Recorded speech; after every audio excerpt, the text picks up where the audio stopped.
বগেরা সেই ধান হয়েছে ওরে জলিল দেখছ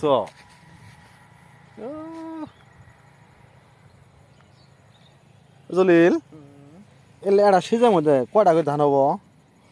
ওই তো 3-4 এটা আমাদের সিজন 3-4টা ধান হয় তাহলে এত বড় ক্ষেত এলে ধান কয়টা হিসাব করা যাবো না হিসাব করলে এক সিজে হিসাব করলে কিন্তু ক্ষেত আমার ধান কয় হাজার কুড়ি হবো কিন্তু পাওয়া যাবো কিন্তু কামলা নেওয়া লাগবো অনেকটি হ্যাঁ মেলাটি কামলা নেওয়া লাগবো নিয়ে এটা করে সিজে হিসাব করবো আর খাতা বাদে লেগে থাকবো যখন সব শেষ তখন খালি ক্যালকুলেটারে যোগ মারবো কতটি ধান হয়েছে আর এই হিসাবটা যাবো সরকারের কাছে সরকার অনুদান পাঠাবো না এখন কথার কথা একটা লোক যদি কই তুই এই ধান কাটবি আর এই ধান গুনবি আর এটা হিসাব করবি কতগুলো ধান হয়েছে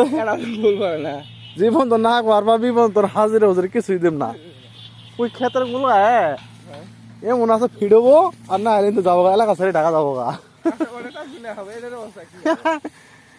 এটার অবস্থা আরো কি আমার হবো